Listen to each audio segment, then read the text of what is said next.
Mi siguiente invitada es la doctora Sandra Carrillo, especialista en cannabis, y se da la aprobación en tercer debate de este proyecto. ¿Cómo va a ser el procesamiento de este cannabis a convertirlo en qué tipo de medicina? ¿Pastillas, en pomadas, como se vende en Sudamérica? ¿Y cómo evitar que esto provoque un aumento en, pues, al tener más una oferta de cannabis legal, cómo hacer que ese cannabis no se convierta, pues, o no estimule el vicio? Doctora Carrillo, buenos días. Buenos días, muchas gracias a todos los televidentes y a Next Noticias por la invitación. La verdad que la aprobación del proyecto de ley 153 en tercer debate es una gran victoria para los pacientes, porque tenemos luchando por los derechos de salud, a la salud de los pacientes por más de 5 años. Es que este proyecto de ley ha estado en procesamiento, en cambios, en mesas técnicas, en consultas. La Asamblea Legislativa y los diputados, el doctor Cristiano Adames, ahora presidente, sí. Se tomó mucho tiempo y se tomaron mucho tiempo en consultar a la población, consultar a los ministerios que son relevantes en el momento de reglamentar esta legislación. Se hicieron consultas, subcomités, comités técnicos y finalmente el día lunes se aprobó en tercer debate. Como les decía, esto es una gran victoria, ya que lo que se aprobó fue la utilización del cannabis medicinal, quiere decir solamente para uso como medicina. Hay personas que todavía están pensando que es que lo que se está aprobando es que los jóvenes estén en la calle fumando o que se estén drogando, para nada. La utilización del cannabis para fines recreativos o psicotrópicos sigue siendo prohibida. Solamente se permite el uso medicinal, y al decir el uso medicinal es que solamente puede ser recetado por los médicos, o sea que si un médico no le está haciendo la receta al paciente, el paciente no tiene por qué tener en su posesión ningún tipo de productos de cannabis. Ok, doctora, quiero, porque una de las críticas que hizo, por ejemplo, la diputada Mayín Correa fue cómo hacer de que esa siembra de cannabis no pase al mercado ilegal. Y dos, sobre todo en California, en los años 90, se permitía que personas en tratamientos, sobre todo de cáncer, de quimio, pues podrían fumar la marihuana. Eso se permite a través de esta nueva ley del cannabis medicinal. Muy importante ese punto porque, pues, número uno, como decimos, es cannabis medicinal. El cannabis que se fuma no se considera medicinal porque el hecho de fumarlo puede tener problemas para la salud, porque puede dar irritación bronquial. La vía que se utiliza como medicina es la vía inhalada, que se hace a través de unos dispositivos especiales que son como unos inhaladores o unos vaporizadores. Sí, unos vaporizadores. Pero el hecho de fumar no tiene nada que ver con medicina. Tal vez hace muchísimos años los pacientes, como no tenían acceso, les tocaba utilizarlo de manera fumada, pero en estos tiempos, cuando llega un paciente para tratamiento médico, la vía fumada no se recomienda a ningún paciente. Existe la vía oral, que es la vía por tinturas, aceites, gotas sublinguales, cápsulas. En Panamá, el que va a hacer la reglamentación de esto va a ser el Ministerio de Salud. En la mayoría de los países latinoamericanos, lo que se está utilizando es la vía oral, no se está utilizando la vía inhalada, porque definitivamente la vía oral es una vía muy fácil de controlar y tener los niveles del medicamento para que el paciente tenga control de los síntomas. La vía inhalada tal vez puede ser importante y es importante, pero pienso que eso se implementará en un futuro, pero vía inhalada y vía fumada son dos cosas completamente diferentes. No en el tema de que la gente tiene miedo, de que en los cultivos, en las empresas que tengan las licencias para los cultivos, llegue alguien y se robe las matas o se desvíen esos cultivos para otros fines que no sean medicinales.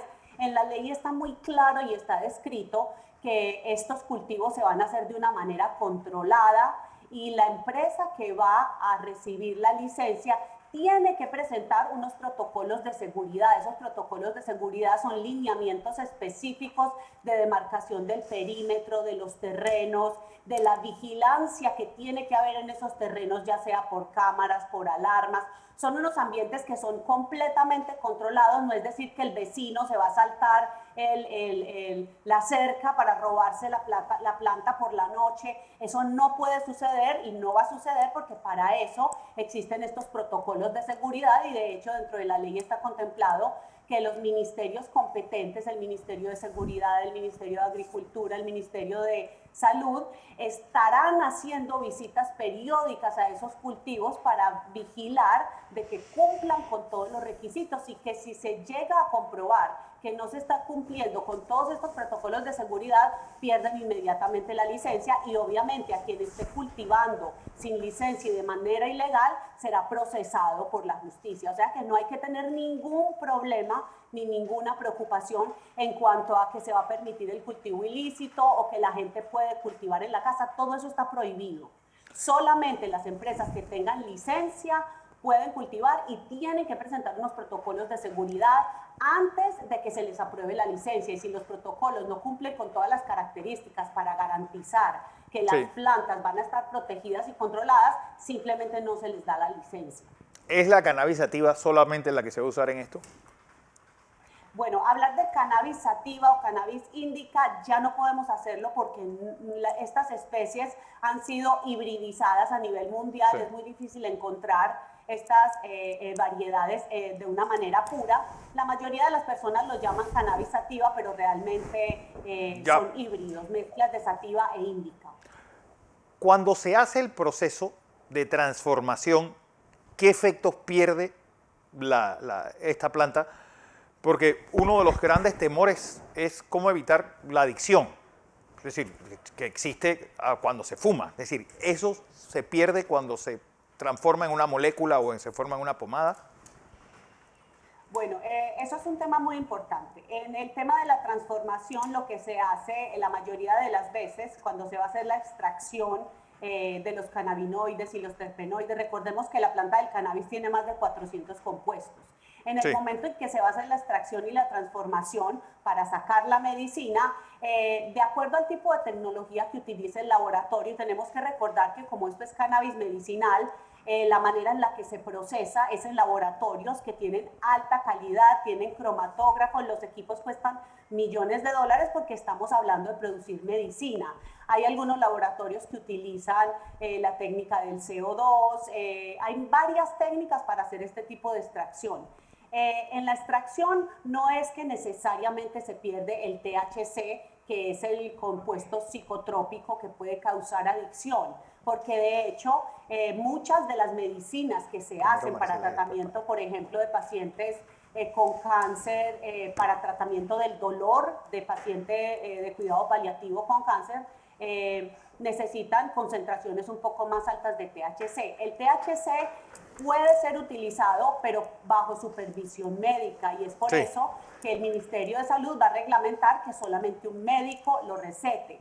El problema con el THC y por el cual el THC puede producir adicción, tenemos que saber que los cannabinoides más estudiados de la planta son el CBD, cannabidiol, y el THC, delta 9 tetrahidrocannabinol. Ese THC, el que puede causar adicciones. ¿Pero por qué lo causa? Porque lo utilizan de manera recreativa. ¿Qué quiere decir? Las personas que están fumando en la calle para ponerse high, fuman cantidades altísimas de THC. A ellos no les interesan las plantas que tienen concentraciones de CBD. Y fuman tantas concentraciones tan altas y sin ningún control. Y el cannabis que se usa para recreativo o para psicotrópico es un cannabis que lo crecen en cualquier parte, que puede venir contaminado con metales pesados, pesticidas, hongos, mientras que el que se cultiva para medicina, a la planta la vigilan desde que se pone la semilla en la tierra, le vigilan el agua, los nutrientes, que no se vaya a contaminar. Al momento de extraer,